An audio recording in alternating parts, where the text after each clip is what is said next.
nasa equity po investment ko sa SPVUL now. Tama po ba ginagawa ko, hanggang kailan po ito dapat i-switch into conservative fund po? Okay. So, Nikki, ang tanong is para saan ba yung pera na nilagay mo sa SPVUL mo? Let's say that this is for retirement. And let's say that you are now 30 years old. Ibig sabihin, pwede mo siyang iwanan dun sa SPVUL equity fund up until the age of 50.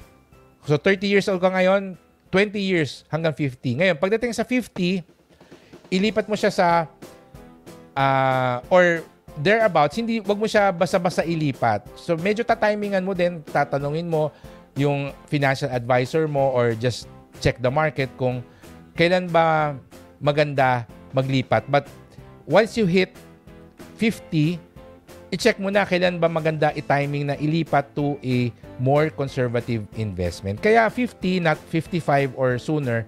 Kasi I understand that, okay, 50 na ako, hindi mo siya mabebenta kagad. Usually, maganda rin na tatimingan mo na feeling mo, siguro in 2 years time, pwede na. So, that's when you put it in a more conservative. Pwede mo siyang ilagay sa isang balance fund by the time. Tapos, by the time na mag 57 ka or 56, mag-start ka na rin maghanap ng timing para ilipat siya to a money market fund or a conservative investment, no? So, ganun yung timing. 10 years before your target date of use, dun mo siya ilalagay sa moderate risk investment. Tapos, 3 years before you need the money, dun mo siya ilalagay sa low risk or conservative investment.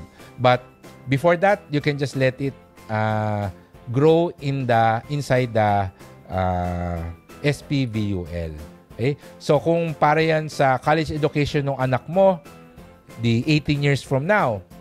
So pagdating ng 8 years old ng anak mo, so assuming na baby yung anak mo ngayon, dun magsimula ka ng mag-transition towards a moderate risk investment like a balance fund. Tapos, pag 15 years old na yung anak mo, ilagay mo na siya sa conservative fund para pag 18 niya, pwede mo siyang kunin lahat and that's your college fund already. So, ganun yung strategy. And I hope ay maliwanag yung pagkaka-explain ko. Okay? So, maraming salamat, Nikki.